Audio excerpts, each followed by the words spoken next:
maybe I am blind. Crowds of people falling to their knees. Is this place divine? Whoa, oh, oh.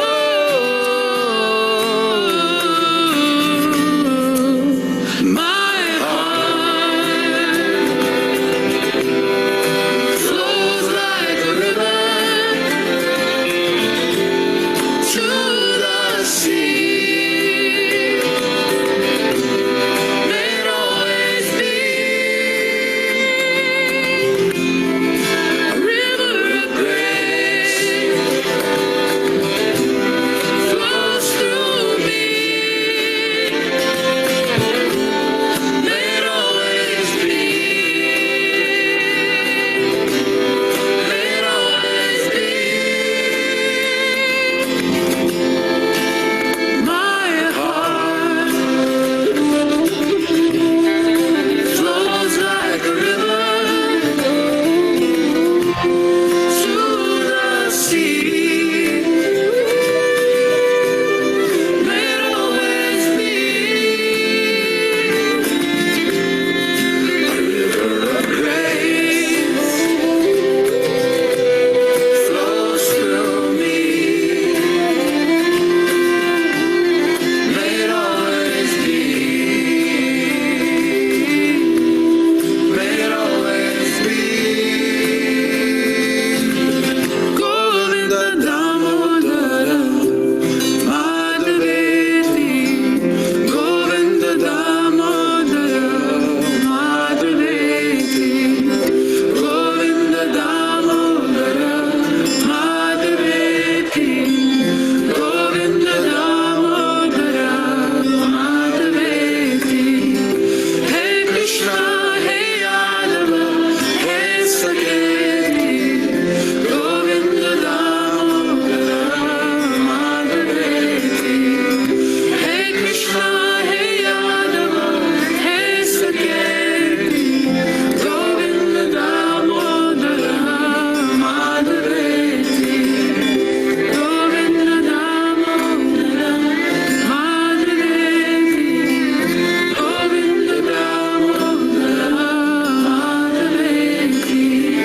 Hey Krishna, hey Yadava, hey Saketi. Govinda Damodara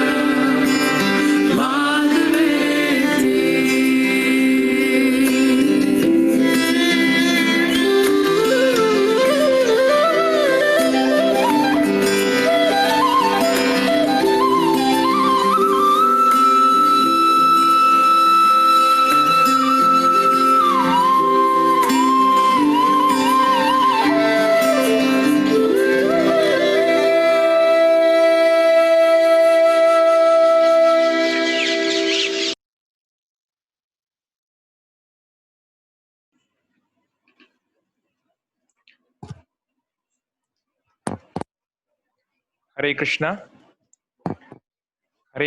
Hare Krishna, Krishna Krishna, Hare Hare, Hare Rama, Rama Rama, Hare Hare. आप सभी का स्वागत है अंतर्राष्ट्रीय श्री कृष्ण भावनामृत संघ ISKCON Bhubaneswar की ओर से आज शाम संडे इवनिंग इस प्रोग्राम में. So I hope I am audible. अगर मैं अच्छे से मेरी आवाज आ रही हो तो आप कंफर्म कर सकते हैं चैट बॉक्स में. Yes, Prabhu, it is audible and clear. Okay. So we hope and pray that all of you are safe and your family members are safe amongst this incredibly difficult times of corona crisis. तो आज हम लोग चर्चा करेंगे something Janmashtami special because this Wednesday and some of us are celebrating on Tuesday also, but most of India will be celebrating Janmashtami on Wednesday. So it's a very very important day for all of us. So जो हमने अभी जो video देखा थोड़ा उस पर चर्चा करते हैं 1-2 मिनट, क्योंकि sometimes people ask us what is the social responsibility of ISKCON devotees? What is ISKCON doing for society? Sometimes people ask like that because many people don't know that this spreading the holy name of the God is the greatest welfare activity for the society. If people become God conscious, if people become devotees, almost all the problems of the society will be anyway solved. जितनी criminal problems हैं, जितनी character से related जो भी problems हैं, drug abuse है, depression है, stress है, डोमेस्टिक वायलेंस है, डाउरी है, n number of problems will be solved in a second if we become Krishna conscious. So that is the first contribution of ISKCON, to spread the message of Bhagavad Gita, to spread the holy name of Lord. But apart from that, we also serve the society in many other ways. Like in India only, ISKCON serves 1.2 million school children every single day through the midday meal scheme of the Indian government. 12 lakh बच्चों को हर रोज प्रसाद मुहैया कराया जाता है mid day meal योजना के तहत. और world wide the number is 2 million, more than 2 million people worldwide. So in this way, many things are there. So the thing that we saw today, so I don't know many of you know or not, that Yamuna, which is the one of the holiest river of our country, of the Vedic culture, because Sri Krishna was spent his whole life in Yamuna, and Yamuna ultimately is Ganga. It merges into Ganga at Prayagraj, and it's actually Ganga only in one sense. But Yamuna is actually the most polluted river in the whole planet. Yes, you heard it correctly. Yamuna is the most polluted river in the whole planet. And the reason for that is primarily our state capital, Delhi. Because, of course, pollution is almost everywhere in all the rivers. But before Yamuna enters Delhi, still polluted, but not so much. But once it enters Delhi, all the nonsense of 2 crore people of Delhi is put into Ganga. सारा केवल sewage lines ही नहीं, जितना भी industrial waste है, जितना भी जो कुछ है, बिना फिल्टर किए सब कुछ यमुना में डाला जाता है. And that's why Yamuna water is not only be non drinkable, पीने लायक तो वो है ही नहीं, वो तो छोड़ दो, is non touchable. You can't even touch it. If you touch it, you will get some kind of disease. But things have changed due to lockdown in last 6-7 months. Now Yamuna water is drinkable at Vrindavan. So Yamuna comes through Delhi, then Mathura, and then it reaches Vrindavan, where millions of people, millions of devotees every year take holy bath in Yamuna. So now the nature is telling us, ki don't think that you can do whatever nonsense you want to do and the nature will tolerate. Yamuna की सफाई हो गई, गंगा की सफाई हो गई. गंगा सफाई अभियान में भारत पिछले 70 सालों में कितने हजारों करोड़ खर्च कर चुका है. अगर आप में से कोई जानते हैं तो चैट बॉक्स में जरूर बताएं हमको. बहुत सारे अभियान हुए पर कभी गंगा साफ नहीं हुई. लेकिन इस कोरोना वायरस ने गंगा को साफ कर दिया, इस कोरोना वायरस ने यमुना को साफ कर दिया. तो बोलते हैं ना, लातों के भूत बातों से नहीं मानते. तो अगर हमारा मानव सभ्यता विकास के नाम पर अगर हम इसी प्रकार से हमारे प्रकृति के साथ खिलवाड़ करेंगे, तो फिर प्रकृति जो है, देवी ही ऐसा गुणमयी मम्माया दुरत्या. श्री कृष्ण बोल रहे हैं, मेरी माया दुरत्या, बहुत मुश्किल है उसको पकड़ पाना. मेरे प्रकृति अपने काम पे लगती है तो कोई कुछ नहीं कर पाता. तो इसलिए दिस इज द लेसन. तो आज से कुछ वर्ष पहले जब यमुना का पॉल्यूशन बहुत ही ज्यादा उच्च स्तर पे था, तो एक बहुत फेमस मूवमेंट हुआ था नॉर्थ इंडिया में, उसको बोलते हैं यमुना बचाओ अभियान. ये यमुना बचाओ अभियान क्या था कि बहुत सारे सोशल ऑर्गेनाइजेशंस, एनजीओज, दुनिया भर के बहुत प्रकार के लोगों ने बहुत ज्यादा बड़ी बड़ी रैलीज की, गवर्नमेंट के ऊपर, ग्रीन ट्रिब्यूनल्स के ऊपर, एनवायरमेंट मिनिस्ट्री के ऊपर प्रेशर बनाया कि बहुत सख्त कानून लगाए जाएं, खासकर जो इंडस्ट्रियल वेस्ट जो कि यमुना में डाला जाता है न्यू दिल्ली में, उसके ऊपर, है ना. और इस्कॉन की ओर से भी ये जो ये माता जी हैं, ये जो डिवोटी हैं, ये जो सॉन्ग गा रही थी, इनका नाम है Jahnavi Harrison. So she is a British, she is not an Indian, but her parents were devotees. Their parents, they are ISKCON devotees. So she was born into a ISKCON family in Britain, in England. So although she is British, but she is more spiritual than most of us here.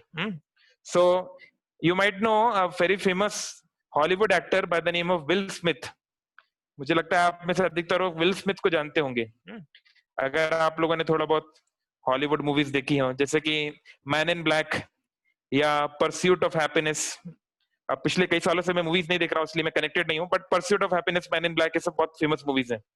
तो उसमें जो main जिनका role है, will Smith, very important Afro American Hollywood star, his actually Will Smith is also reading Bhagavad Gita, but his daughter, his elder daughter, he is reading Srila Prabhupada books, है ना, ISKCON के आचार्य हैं Srila Prabhupada, उसकी book Science of Self Realization she read, and she is recording many songs about Lord Shri Krishna. You can check out on Google. And Will Smith's daughter and this Janvi Harrison, this ISKCON devotee, who is a very nice singer actually. So these two made an album recently, which is soon to be released. You can check it out on Google also. So this song was like a river to the sea, or like a river to the ocean. So there is a prayer by Kunti Maharani in Srimad Bhagavatam, in which Kunti Maharani, the mother of the Pandavas, she is saying कि just like a river naturally flows towards the ocean, although so many difficulties come, so many ups and downs come, so many mountains comes, peaks comes, valleys comes, but the river knows where she has to go. The river goes to the ocean, isn't it? She goes to her home, but before going to that place, she benefits so many people. Isn't it? हमारी जो भारतीय संस्कृति है, ये नदियों के आधार पे ही तो तटी है। हम लोग रोज एक मंत्र गाते हैं, ओम गंगे च यमुने चैव गोदावरी सरस्वती नर्मदा सिंधु कावेरी जलस्मिन् सानिधिं कुरु। जो लोग भगवान की सेवा करते हैं मंदिर में, वो लोग ये मंत्र गाते हैं, अलग अलग जो 7 मुख्य नदियां हैं उनका आह्वान करते हैं, है ना। ये इंडियन कल्चर का फंडामेंटल कॉन्सेप्ट है। जैसे हम लोग ओडिशा में रहते हैं, ओडिशा में जगन्नाथपुरी हम जब जाते हैं तो जगन्नाथपुरी में जो समुद्र है, समुद्र को संस्कृत में बोलते हैं अम्बुदी, अम्बुदी। लेकिन जगन्नाथपुरी के तट पे जो समुद्र है उसको अम्बुदी नहीं बोलते, उसको बोलते हैं महाअम्बुदी। महाअम्बुदी मतलब द ग्रेट ओशन, महाअम्बुदी। तो ये ओशन क्या है? ये एक तीर्थ स्थान की तरह है। जब लोग जगन्नाथ जी के दर्शन के लिए जाते थे, श्री क्षेत्र जगन्नाथपुरी, बहुत दूर दूर से लोग आते हैं पैदल यात्रा करने, बहुत लंबा लंबा रास्ता से आते थे। तो पहले इस महाअम्बुदी में जाके स्नान करते थे, उसके बाद श्री मंदिर आके दर्शन करते थे। लेकिन आज की डेट में हमने क्या बना रखा है, अगर आप जाएंगे आज जगन्नाथपुरी के कोस्ट लाइन पे, तो यू विल सी कि वहां पर बहुत सारे होटल्स हैं, बहुत सारे अलग अलग प्रकार का फूड चेन्स हैं, एंड ऑल दीज थिंग्स, सब प्रकार का पिकनिक वाला माहौल बना हुआ है। So very few people are taking it the way it should be. Fun should be there, one should take bath, one should take fun, but also one should remember what is the importance of this place. So this was the foundation of our Vedic culture, which people are forgetting very very quickly. Bengal से हर साल लाखों लाखों लोग आते हैं जगन्नाथपुरी और कोणार्क में जो सन फेस्टिवल होता है उसमें, बट वो लोग जगन्नाथपुरी आकर भी जगन्नाथ जी के दर्शन नहीं करते, वो सिर्फ जाते हैं डायरेक्टली पुरी बीच पर, वो अपना मजाक करते हैं, कोणार्क जाते हैं, मजे करते हैं, वापस चले जाते हैं। So this is the state of affairs. So it's up to us that we need to remind ourselves and we need to remind others that hey guys, this is not actually proper. Enjoyment we must do, ऐसा वेदांत सूत्र बोलता है, आनंदमय अभ्यासात। हम सभी का nature है आनंद में रहना, तो आनंद में रहना, मजे करना, ये तो नेचुरल है, करना चाहिए, लेकिन हमें पता होना चाहिए कैसे मजे करना है, कैसे आनंद में रहना है, वो हमको पता होना चाहिए, है ना। खाना पीना ऐश करना यही केवल आनंद नहीं है, बल्कि ये आनंद है ही नहीं। और विकास के नाम पर या मानव सभ्यता के को ऊपर ले जाने के नाम पर अगर हम प्रकृति के साथ खिलवाड़ करेंगे तो उसकी कीमत हम सबको चुकानी पड़ेगी, और हम चुका रहे हैं। कोरोना वायरस उसकी जीती जाती, केवल जीती जागती ही नहीं, एक बहुत बड़ी मिसाल है जो कई वर्षों तक याद रखी जाएगी। Okay, so just we wanted to send this message to you.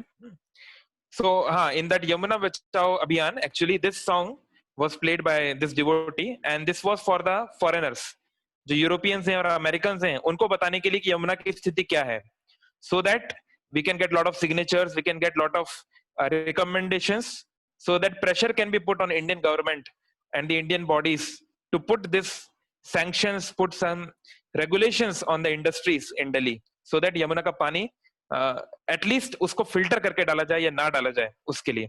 तो this was an international movement, and this devotee of ISKCON, she played her part by singing this beautiful song. हे कृष्णा हे यादव हे सखेती, ये जो है भगवत गीता में आता है कि अर्जुन बोलते हैं हे कृष्ण हे यादव यदुओं के स्वामी, हे सखेती हे मेरे सखा। जब कृष्ण विश्वरूप दिखाते हैं तो अर्जुन इन शब्दों से कृष्ण को संबोधित करते हैं कि मैं तो तुम्हें अपना सखा समझता था, मैं नहीं जानता था कि तुम क्या हो।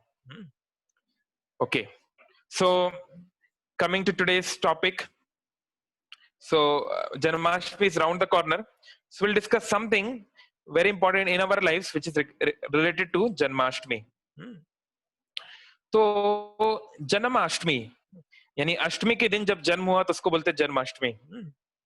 So in the Vedic calendar, this month is called Bhadra, the month of Bhadra, and there are two phases. One is the waning period of the moon, one is the waxing period of the moon, the Krishna Paksha and the Shukla Paksha. So this is called the Krishna Paksha, when the moon is becoming new moon or no moon gradually. That's called Krishna Paksha. So on the 8th day of this Krishna Paksha, Lord Shri Krishna appeared on this planet 3248 years before Christ, 3248 BC, according to Srila Vishwanath Chakravarti Thakur. So what is the specialty? हर हम कहते हैं ना, हर 1.5 second में एक बच्चे का जन्म होता है इस देश में, इतने लोग जन्म हो रहे हैं, तो ऐसा क्या खासियत थी श्री कृष्ण की आज से 5200 साल पहले कि आज भी उनकी टीचिंग्स, आज भी उनकी लाइफ इतनी प्रासंगिक है, इतनी इंपॉर्टेंट है? ऐसा क्या है? सो there are so many things that can be said, but we will focus on mainly 2 themes today. So the first thing is, now if you see it from the external point of view, what is Shri Krishna? So Shri Krishna was born in the family of Vrishnis. Vrishni means Vrishivanshis, which is one of the sub branches of the Chandra Vansha. So Vedic culture में there are 2 lines of Kshatriyas. जो राजा हैं, जो क्षत्रिय हैं, उनकी 2 lines हैं. One is called Suryavansh. Suryavansh means the clan whose first king was Lord Vivashwan. Vivashwan is the name of Suryadev. And the second is Chandravansh. So Chandravansh is the clan whose first king was Somdev. Som is the name of moon god, Chandradev. So these 2 are very important lines. So as you know, ऐसे हम बोलते हैं ना कि रघुकुल रीत सदा चली आई. So Lord Ram comes in Raghukul. So Raghu was a very important king in the Suryavansh. That's why the descendants of the Suryavansh are also called Raghukul, or that clan itself is called Raghukul. That's why Lord Ram was born in that Raghukul. And Lord Shri Krishna is born here in the kul of Vrishnis, or the Chandravanshis. So Shri Krishna, as you know the story, I will not go to the whole story. If you want to know the story, bona fide story, then you can watch this animation series called Little Krishna series by Reliance Animation, because the story is verified by ISKCON. The story is correct. And you can also watch the movie Krishna or Kans, which is also the story is correct. And also there was a serial by Ramanand Sagar, Krishna serial, and most of that story is also correct. There are some things here and there, but mostly it is okay. So Lord Shri Krishna was born to Vasudev and Devaki. So this Vasudev was the son of a king called Surasen, and Devaki, she is a daughter of a king called Devak. So Devak and the Bhojas, these are called the Bhojas, like Kunti Maharani, the mother of Pandavas. Okay, Hindi में बोलना था, मैं भूल गया, कुछ चीजें हिंदी में बोलना है कुछ भक्तों के लिए. तो कुंती महारानी के पिता का नाम था कुंती भोज.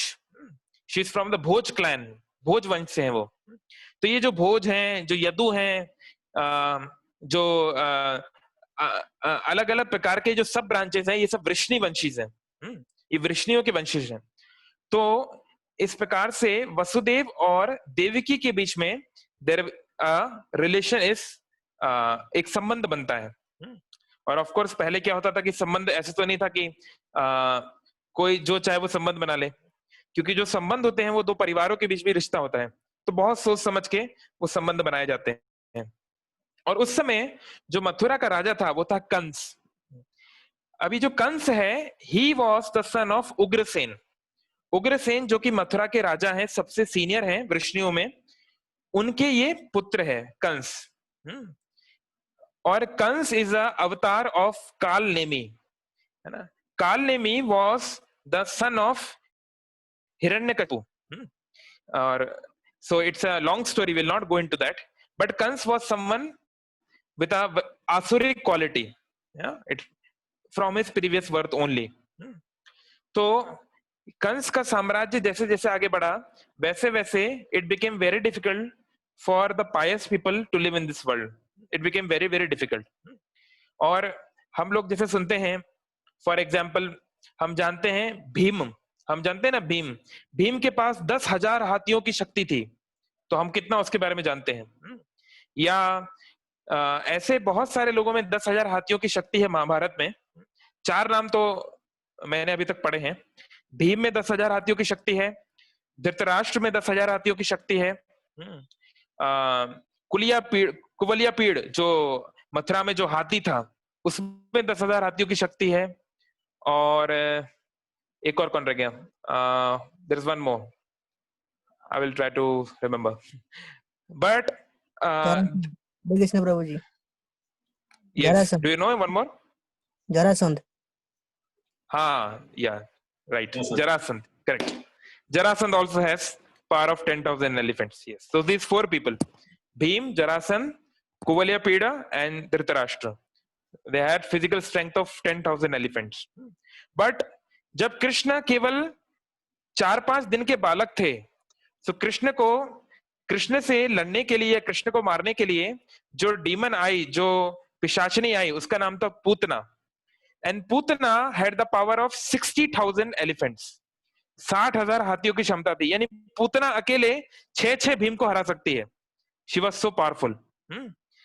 तो and Krishna was only a boy of 4 or 5 years old, and this little boy killed Putana.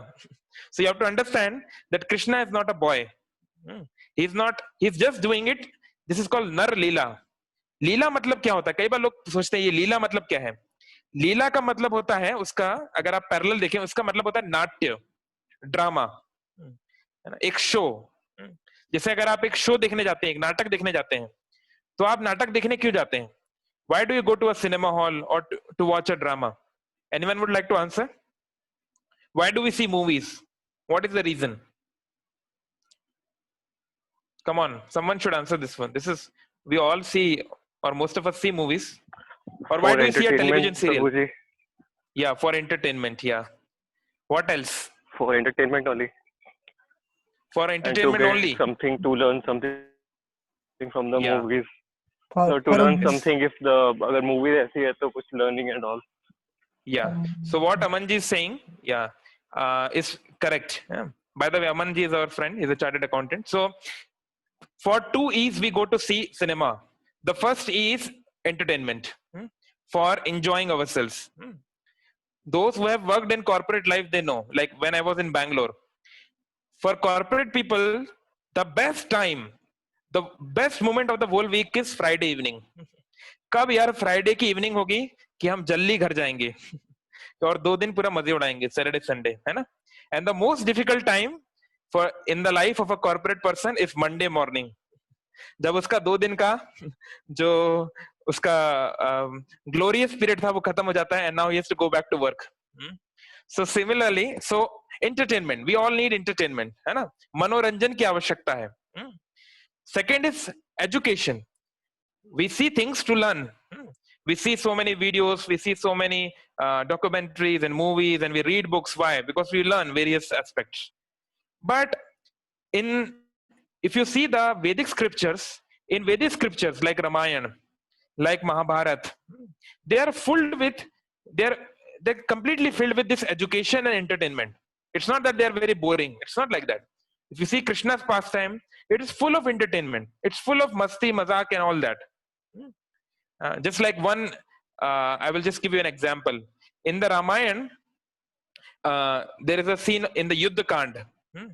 तो युद्ध कांड में क्या होता है कि दो बंदर, उस समय भयानक युद्ध चल रहा है, बंदरों की सेना, राम की सेना और रावण की सेना के बीच, राक्षसों की सेना के बीच. अब बंदर तो कोई प्रोफेशनल योद्धा नहीं है, ना उनके पास कोई बहुत ही सफिस्टिकेटेड वेपन्स हैं. वो लोग तो पेड़ों से, पत्थरों से और जो मिल जाए उससे लड़ाई कर रहे हैं. लेकिन रावण की सेना एक बहुत ट्रेंड आर्मी है, बहुत ट्रेंड, अमेरिका की आर्मी से भी कहीं ज्यादा ट्रेंड, और उनके पास सबसे सफिस्टिकेटेड वेपन्स हैं उस जमाने के. और ये युद्ध चल रहा है. तो एक शाम का समय हुआ, युद्ध रुक गया. तो एक बंदर ने, जो वानर था, उसने अपने मित्र को आज की घटना सुनाई कि आज मैंने क्या क्या किया. तो वो वानर बोलता है कि दोस्त, आज मेरा दिन बहुत अच्छा रहा. अच्छा, ऐसा क्या किया तुमने? आज मैंने एक बहुत विशालकाय राक्षस को मार गिराया. वाह मेरे दोस्त, वाह, ये तो तुमने बहुत अच्छा काम किया. कैसे किया तुमने, बताओ थोड़ा, इसके बारे में मुझे वृतांत दो, वर्णन बताओ कैसे किया. तो सबसे पहले मैंने उसका दाहिना हाथ काटा, पहले उसका राइट हैंड मैंने काटा. वाह. फिर क्या किया? फिर मैंने उसका लेफ्ट हैंड काटा. वाह. फिर क्या किया? फिर मैंने उसका दाहिना पैर काटा. अच्छा, ये तो कमाल की बात है. फिर क्या किया? फिर मैंने उसका लेफ्ट लेग जो है, बायां पैर जो है, वो उसको मैंने काटा. अच्छा. तो अब दूसरे बानर को शक होने लगा, यार तुमने इतने सारे अंग काटे, हाँ, तो डायरेक्ट उसका सर क्यों नहीं काट दिया? इतने सारे अंग काट के टाइम क्यों वेस्ट कर रहे थे तुम? तो पहले वानर ने उत्तर दिया, हाँ मैं सोच रहा था कि इसका सर काट दूं, लेकिन मैं जब वहां पहुंचा तो उसके पहले ही उस राक्षस का सर कटा हुआ था. तो उसका सर कटा हुआ था, मैं तो केवल उसके बाकी अंगों को काट रहा था. तो कहने का मतलब है कि just I am giving an example कि जब युद्ध कांड जब चल रहा है, it's a tragic scene, very serious scene, उसके बीच में भी इस प्रकार के हल्के फुल्के मोमेंट्स रामायण में मिलते हैं. If you read it you will find it. So anyway, so the point is कि जो भगवान की जो लीला होती है वो केवल एजुकेशन और एंटरटेनमेंट के लिए नहीं होती, इट इज फॉर एनलाइटनमेंट. जैसे अगर हम लोग मूवीज देखने क्यों जाते हैं? क्योंकि मंडे टू फ्राइडे रह रहकर हमारा दिमाग इतना खराब हो जाता है कि we need a break, basically we need a vacation, we need a break. तो हम 3 घंटे के लिए मूवी में जाते हैं, है ना, अपने पति पत्नी बच्चों को सबको लेके हम लोग जाते हैं, और वहां पे एक सुंदर सी मूवी चल रही होती है, उसमें एक सुंदर सा हीरो होता है और एक सुंदर सी हीरोइन होती है, और वो दोनों स्विट्जरलैंड की वादियों में घूम रहे होते हैं. तो हम लोग इमेजिन करते हैं, हाँ मैं वो हूँ और वो ये है, और हम लोग इमेजिन करते हैं. और फिर उसमें कोई विलन होता है जो बहुत सारे गलत काम करता है, और फिर हम विलन से लड़ाई लड़ते हैं, और बहुत ज्यादा क्लोज काउंटर्स होते हैं, कभी हम हारते हैं कभी वो जीतता है. इस तरह करते करते आखिर में हम लोग जीतते हैं, और दे लिव फॉरएवर ऐसा लिखा रहता है लास्ट में. बहुत आनंद आता है, नहीं? बहुत सुपरहिट हो जाती है मूवी. लेकिन एक बार जब आप थिएटर के बाहर जाएंगे तो दुनिया वही है जो थी, वही ट्रैफिक जैम, वही पौ, वही दुनिया की समस्याएं. तो हम लोग जो एंटरटेनमेंट करते हैं, it's just to get, it's just an illusion. हमारी रियलिटी इतनी दुखद है, हमारा संसार इतना दुखद है कि we want to escape from this. We know that in this world there is no happiness, so we want to find happiness in a virtual screen. हम एक वर्चुअल स्क्रीन पे हैप्पीनेस पाना चाहते हैं. वही हीरो हीरोइन को आप असली में देख लीजिए, जो भी हीरो हीरोइन बहुत आनंद से दिख रहे हैं स्क्रीन में, उन लोगों की रियल लाइफ देखिए. अगर इतना ही आनंद होता तो कोई क्यों व्यक्ति, जैसे हमारे एक युवा कलाकार थे राजपूत, सुशांत सिंह राजपूत, कुछ समय पहले ही उन्होंने कुछ लोग कह रहे हैं मर्डर भी हो सकता है, I don't know, but anyway, but so many people have problems ना. I remember the case of Michael Jackson. Michael Jackson, billions of followers, not millions, billions of followers. And he told his doctor, I don't have a single friend to whom I can share my agony. एक भी दोस्त नहीं है. तो ये reality है. Real life अलग है, रियल लाइफ अलग है. So as spiritualists, as devotees, we choose to be pragmatic. कई बार लोग बोलते हैं, आप हमेशा मरने मारने की बात क्यों करते हैं? आप लोग ये क्यों बोलते हैं एक दिन हमको मरना है, एक दिन संसार को छोड़ना है? आप लोग ऑप्टिमिस्टिक क्यों नहीं बनते? But we want to tell you, optimism doesn't mean to be an illusion. जो हमें थिएटर पे या लोगों के द्वारा दिखाया जाता है सपना, यूटोपियन थॉट्स। 19वीं शताब्दी में एक नॉवेल लिखी गई, उस नॉवेल में ऑथर ने एक आइलैंड के बारे में बात बताया। उस आइलैंड का नाम था यूटोपिया। वो यूटोपिया कैसा आइलैंड था? उस आइलैंड में सभी लोग बहुत अच्छे हैं, हमेशा एक ठंडी ठंडी हवा चलती रहती है, कभी कोई प्रॉब्लम नहीं आती, सब लोग बहुत आनंद में रहते हैं। छोटी मोटी प्रॉब्लम्स आती है लेकिन सब आनंद में है, कोई बुरा व्यक्ति नहीं है, कोई क्राइम नहीं है, सब कुछ अच्छा चलता है। इसको बोलते हैं utopia. But utopia doesn't exist, इसलिए इस प्रकार के विचारों को यूटोपियन थॉट्स बोला जाता है या काल्पनिक विचार बोला जाता है। जैसे जो लोग हिंदी मूवीज देखते हैं, तो एक हिंदी फिल्मों में एक गाना आया इससे बहुत बहुत पहले, आप में से कई लोग का जन्म भी नहीं हुआ होगा, तो उसमें आया चलो ऐसे गगन के तले जहां गम भी ना हो, बस प्यार ही प्यार मिले। हो सकता है आप में से कई लोगों ने ये गाना सुना हो। तो मैं आपको रियल वर्ल्ड की कहानी सुना रहा हूं। तो एक मुंबई में एक व्यक्ति रहते थे, उनका एज था 35-40। उनके जीवन में बहुत कठिनाई चल रही थी। जब उन्होंने ये गीत सुना कि चलो ऐसे गगन के तले, ऐसी जगह हम जाएंगे जहां गम भी नहीं है और बस प्यार ही प्यार मिलेगा, कोई हमको धिक्कारेगा नहीं, कोई हमें ईर्ष्या नहीं करेगा, कोई हमें गिराएगा नहीं, कोई हमको धोखा नहीं देगा, बस प्रेम हमको मिलेगा। तो उनके मन में एक आशा जग गई कि ठीक है, ये जगह जहां भी होगी मैं वहां जाऊंगा, उस जगह को पाने के लिए मुझे जो करना पड़ेगा मैं करूंगा। तो उन्होंने क्या किया, जिस गीतकार ने, जो फिल्मों में जो लोग गीत लिखते हैं ना, अलग अलग गीतकार जो होते हैं, उन्होंने उस फिल्म के जो गीतकार हैं उनका एड्रेस लिया। ये काफी इन्फ्लुएंशियल व्यक्ति थे। इन्होंने पता किया कि व्यक्ति कहाँ रहता है और वो उससे पर्सनली मिलने गए। और उन्होंने उनसे एक ही रिक्वेस्ट किया, सर आपने ये जो सुंदर गीत लिखा है, हाँ ऐसा गीत मैंने कभी नहीं सुना, मुझे आप प्लीज बता दीजिए वो जगह कहाँ है, कौन से आइलैंड में, कौन से कॉन्टिनेंट में, कहाँ वो जगह है जहां पर ऐसा गगन कहाँ है जहां केवल आनंद है, कोई दुख नहीं है, केवल प्यार ही प्यार मिलता है, कहाँ वो जगह है, मैं जाना चाहता हूँ, प्लीज मुझे बताइए। तो जो गीतकार है वो हंसने लगे। वो बोले, महाशय मैं हूं गीतकार, मेरा काम है कुछ चीजों को मन में सोचना, विचार करना और अपनी कल्पना के अनुसार उसको अपने कलम से लिखित में बनाना। तो ऐसी कोई जगह मुझे नहीं लगता संसार में है, मैंने ऐसी कोई स्थान नहीं देखा है, ये केवल मेरी एक कल्पना है। तो जब उस व्यक्ति ने इस बात को सुना, उसको बहुत दुख हुआ, क्योंकि इसकी ये आखिरी उम्मीद थी। बहुत दुखी होकर वो मरीन ड्राइव जो है मुंबई में, वहां वो बैठे हुए थे, सोच रहे थे मैं क्या करूंगा क्या करूंगा। उसी समय भक्तों का एक संकीर्तन दल वहां से निकला। जैसे आप जानते होंगे इस्कॉन के भक्त हैं या जो भी भक्त हैं, भगवान श्री कृष्ण के भक्त हैं, वो लोग ये हरे कृष्ण कृष्ण कृष्ण हरे हरे, हरे राम राम राम हरे हरे, इसका नृत्य करते हुए, सुंदर तरीके से गाते हुए सड़कों पे संकीर्तन करते हैं। तो ऐसी एक संकीर्तन पार्टी जा रही थी, तो उन्होंने संकीर्तन पार्टी को देखा, तो उनके मन में विचार आया, अरे इन लोगों को देखो, ये लोग तो पूरे आनंद में हैं, पूरा बॉम्बे दुख में है, लेकिन ये लोग आनंद में हैं। इनके पास क्या है, चलो इनके पास जाके मैं देखता हूँ। तो उन्होंने उनके पीछे पीछे वो चलने लगे और संकीर्तन दल मंदिर गया। मंदिर वो गए, मंदिर जाने के बाद वहां पर श्रीमद् भगवत गीता के ऊपर प्रवचन हुआ, उन्होंने सुना, बहुत सुंदर कृष्ण प्रसाद उन्होंने चखा। तब उनको लगा कि हाँ, अगर कोई ऐसी जगह है तो वो यही है, अगर वो कोई जगह है जहां पे कि केवल प्यार मिलता है और दुख नहीं है, तो वो यही स्थान है। तो इस प्रकार से, और वो आज इस्कॉन में एक इंपॉर्टेंट डिवोटी है। तो कहने का मतलब ये है कि ये जितनी भी हमारी कठिनाइयां हैं, ये जितने भी हमारे ये सब कुछ हैं, ये क्यों है? क्योंकि हमारे हृदय में श्री कृष्ण नहीं आए हैं। जैसे देवकी के गर्भ में श्री कृष्ण डायरेक्ट नहीं आए, देवकी के गर्भ में पहले 6 पुत्र आए। वो 6 अलग अलग पुत्र देवकी के गर्भ में आए, और वो पुत्र जो हैं उन सबको मरना पड़ा। उसके पीछे के रीजन को हम लोग थोड़ा सा एनालाइज कर रहे हैं। तो ये जो देवकी के जो 6 पुत्र हैं, ये क्या हैं और वो क्या सिग्निफाई करते हैं?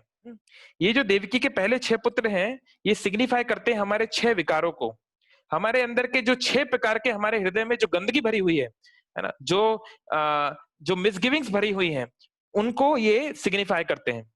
वो 6 चीजें क्या है? काम, काम मतलब होता है अवांछित कामनाएं, नेसेसिटी से ज्यादा इच्छाएं, उसको बोलते हैं काम। जैसे हिंदी में शब्द है कामना। दूसरा है क्रोध, क्रोध मतलब तो आप जानते हैं अच्छी तरह। लोभ, लोभ मतलब होता है ग्रीड, अधिक से अधिक पाने की इच्छा, लोभ।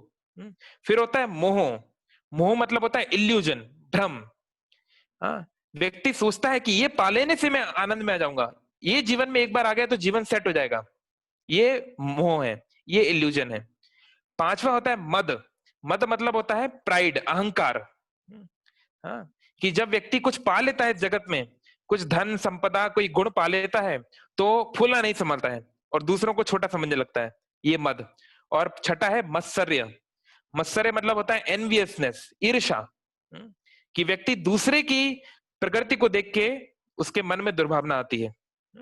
ये सब, ये 6 प्रकार की जो वासनाएं हैं, ये जो 6 प्रकार के विकार हैं, इनको खत्म करना जरूरी है। अब सवाल, इनको खत्म करेगा कौन? इनको खत्म करेंगे 7वें पुत्र बलराम। तो ये बलराम जो होते हैं, हाँ, ये किस चीज को प्रदर्शित करते हैं? बलराम, बलराम प्रदर्शित करते हैं गुरु को, गुरु तत्व को। क्योंकि जो ऐसे बताया गया शास्त्रों में कि मुख्य गुरु जो है, आदि गुरु हैं, वो तो भगवान श्री बलराम ही है, या बलराम भगवान श्री कृष्ण ही है ना। इसलिए हम बोलते हैं ना, वंदे कृष्णा जगत गुरुम। क्योंकि देखिए, जो भी वेदों का ज्ञान है वो कहां से आया, वो किधर से आया है? तो भगवान बता रहे हैं भगवत गीता में, वेदेश्च सर्वेर अहम एव वेद्य, सारे वेदों से मुझे जानना चाहिए। क्यों? वेदांत कृत, वेदांत को, वेदों को बनाया मैंने है, वेदवित, वेदों को जानने वाला मैं हूं, एव चाहम, भाई वेदों को मैंने बनाया है, वेदों को जानने वाला मैं हूं, और वेदों से मुझे ही जानना चाहिए, वेदों से जानने योग्य वस्तु मैं हूं, ये भगवान गीता में बोल रहे हैं। तो हमने बहुत सारे वेद पढ़ लिए, लेकिन अगर हम भगवान को नहीं जान पाए तो हमारे जीवन का कोई लाभ नहीं है ना, उसका कोई अर्थ नहीं है इतने सारे शास्त्र पढ़ने का। जैसे एक बार शील प्रभुपाद जी जो है इंडिया में, जब शुरू में 1970s में अपने वेस्टर्न डिसाइपल्स को लेकर आए, तो जब अपने वेस्टर्न डिसाइपल्स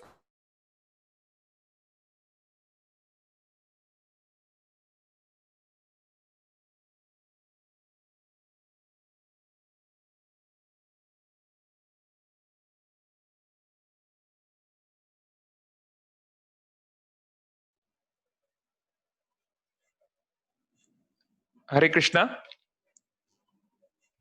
हरे कृष्ण प्रभु जी। क्या मुझे सुन पा रहे हैं? आ रहा हूँ जी प्रभु जी, अभी ठीक है। हाँ, मेरी आवाज आ रही है ना क्लियरली? जी प्रभु जी। Okay, yes. तो शील प्रभुपाद अपने बहुत सारे पश्चिमी या वेस्टर्न डिसाइपल्स के साथ